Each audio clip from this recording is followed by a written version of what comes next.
Parler de violence en contexte sportif, je vous l'accorde, ce n'est pas le sujet qui peut être le plus séduisant.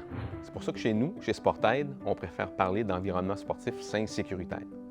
Mais pour parvenir à des environnements sportifs sains et sécuritaires, il importe de reconnaître qu'il existe une problématique qui est reconnue à l'échelle internationale.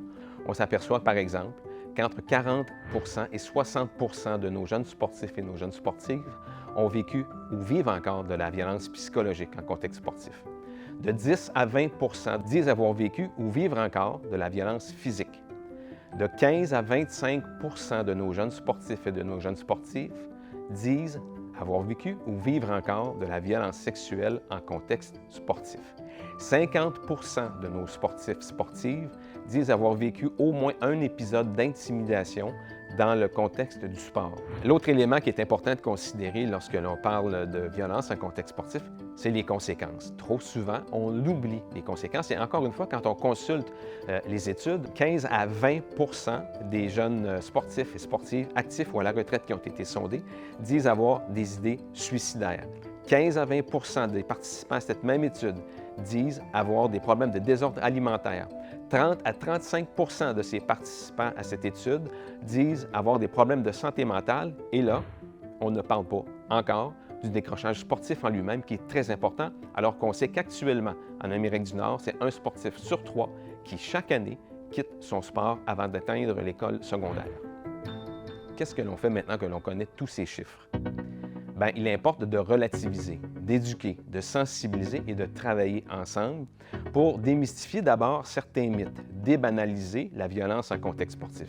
L'un des premiers qui me vient à l'esprit, et il vous concerne, les entraîneurs, c'est que trop souvent, au cours des dernières années, on a laissé entendre que la violence en contexte sportif était la responsabilité de nos entraîneurs.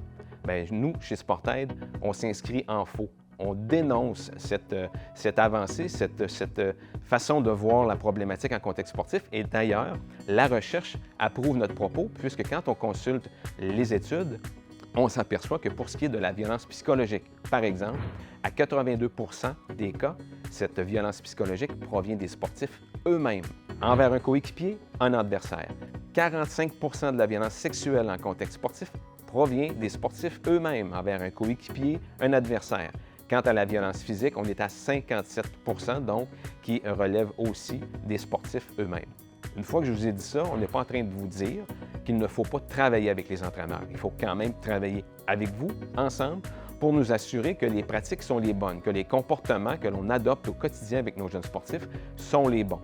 Ici au Québec, on a un privilège, un grand privilège, c'est que nos élus et la communauté sportive, tout le monde est mobilisé. Tout le monde veut faire partie de la solution pour que l'on s'assure que nos jeunes sportifs, nos jeunes sportives aient une expérience sportive positive.